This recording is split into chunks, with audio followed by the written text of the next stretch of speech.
It's fine. Give me 5 black, give me 5 red, and give me everybody else on defense that's in black. Coach Gallo, if you could play defense, please. All right, let's go in a real live situation. Would you want 3 out, 2 in, 5 out? What do you want? 3 out, 2 in, or 5 out? 5 out, cool. Red, you're 5 out, okay? So generically, this is where we're gonna start. With help defense, really what you wanna understand is if you're 1 pass away or 2 passes away. That's gonna really predicate your stance, okay? 1 pass away, you need to be playing passing lanes, okay? But Gallo, Silva, they are 2 passes away now, okay? They are not gonna play over there. Because if they do, we just opened up, hey, let's just go run to the rim. There's no help side at all right? So they are always going to be, if you're 2 passes away, you're always going to be in a shallow triangle, okay? If you can see this triangle from the ball to Coach Gallo to Max, from Max to the ball is a triangle. Here's a triangle right here as well, from here to here to here. That's how you always know if your player's in the correct position, because if they get to here, now we're not on a triangle, that's how you get backdoored, that's how you get killed. Right? So we always have to be in a shallow triangle. We don't need to be in the big triangle. 1 pass away, that doesn't make sense because he's going to shoot the ball. Right? So shallow triangle every single time. All right? This is a basic kind of 5-man shell. So if the pass goes here, all right, now everybody's got to jump to the ball. That's the term that you use, jump to the ball. All right, it's very simple. Jump to the ball. Like where the ball's at, jump to it. Okay? Because the first thing that we have to do is defend the basketball. All right, that's the person that has the most valuable thing on the court. That's the thing that you have to defend. All right, that's going to tell you everything about everything. We got to see both, so we tell them pull the guns out, right?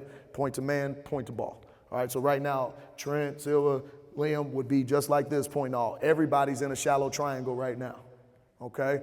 Help side, I'll even go 7th grade and under.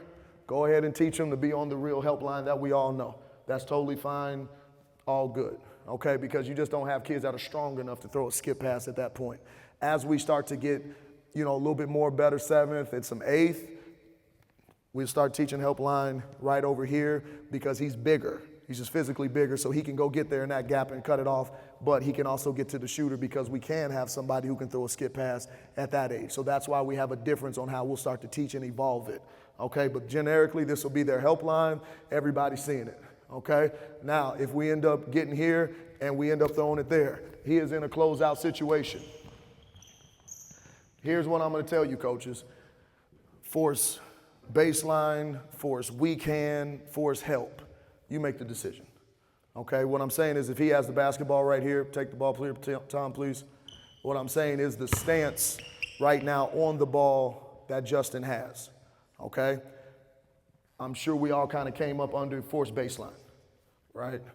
But if some of us were Indiana fans and Bobby Knight said, force help, there's no wrong answer on that. I mean, that's really honestly up to you, okay? Now, some of us, what I'm going to teach as they start to get older is force weak hand. So I don't care what side are you on. If they're right-handed, force him left every single time because I'm going to dare him to kill us left-handed. I think he can take 1 dribble left, and I think he's going to pick the ball up. I don't think he's going to be able to take 2 dribbles left through contact and be able to finish. So I'm going to make him force weak. But whether you force base, force to help, or force weak, honestly, that's up to you. That's your philosophy. That's your kind of autonomy as a coach that you can decide what you want to do in those situations, okay? So if the ball ends up going there, the main thing that we need to teach when we're talking about shell is you see Coach Gallo moving as if he's still in college or playing professionally because that's what you get used to. You have to move while the ball's in the air. Right? Our kids are going to move too slow because they're going to do this, they catch, then they're going to move. It's too slow. Somebody already drove and hit that gap. You have to move while the ball moves in the air. All right? So what we'll try to get them to is being there on the catch. And on the catch does not mean fixing your shorts.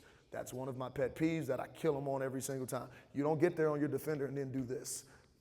What are we doing? Like, you have to already have your hands ready to play basketball, right? So fix your shorts and get there quicker. Figure it out. But you can't fix your shorts and play defense, okay? So they just need to be there on the catch, all right? And they need to be in the proper position. Now, it's going to end up coming to if he goes and down screens for Max and we're playing up and through, stop. What are you going to look at? Exactly. Thank you. So then you would back off and we're playing up and through, and then life is good. It's going to segment off. So again, if you teach them kind of just how to guard a screen, then you can take that into shell, then you can take that into live shell, okay? What I'm just really trying to guard against with everybody is starting on shell and they have no clue and trying to clean it up this way. It's going to be too much for them. All right, you're going to have to lower that down. And I'm telling you that as a person who's trained the national ranked players in 4th and 5th and 6th grade. If you get into that crap, I trained them all. It was still too much for them, and they were prodigies, right? You're going to have to slow it down and really explain it to them. If you start this much, this starts to be a little bit too much. Explain how to guard a screen up and through. Now all of a sudden we get in the shell. Ball's over there. He's going to go down. Gallo's going to guard it correctly. He's going to tell him to come through. We're good, right? We'll blast Justin because he should still be on the help line. That's how we end up doing it with help defense. Okay, if we're in gaps, put the ball back up here with Peter, please. If Peter were to drive right, all right, stop. This is what you got to guard against too, coaches.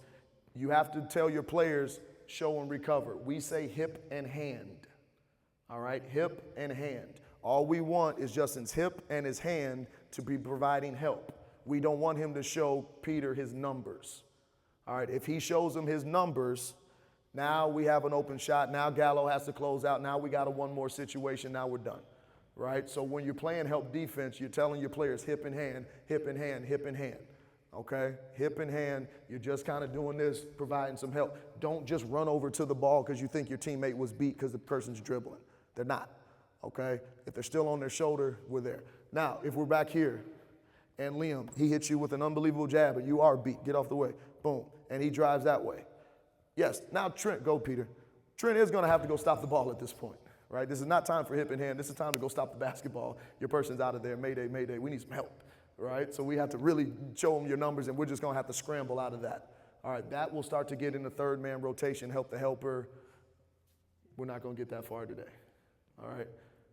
But that's what that ends up turning into, how to help the helper, okay? Does that make sense with help side? Question?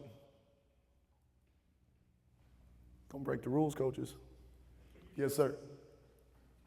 How deep does the bottom help side get? Ever below the basket or always? If the ball's right in the corner, absolutely. You still got to be on the shallow triangle, okay? You still got to be on the shallow. What you want to avoid at all costs defensively, and this is why you have to jump to the ball. And again, it's a chess match, so we're going to teach offense, defense. Put the ball here, okay? On the ball, if the pass is here. If Liam does not jump, you want to avoid this, which is a face cut, right? So when somebody tries to run, now that's an example of a face cut, but what ends up happening a lot of times, coaches, is it will be Brian who's just going to run right in front of Trent's face, run right in front of Trent. You don't want that to happen, right? That's that face cut thing, that UCLA cut, that basket cut. It's because the defense didn't jump to the ball. All right, so defensively, you want to teach them, hey, just jump to the ball. So if they cut, they run into your chest. All right, if not, teach your offense, hey, they're not jumping to the ball. Fake and just face cut them every single time. You'll be wide open for layup after layup after layup after layup. Does that answer that? Yes, sir.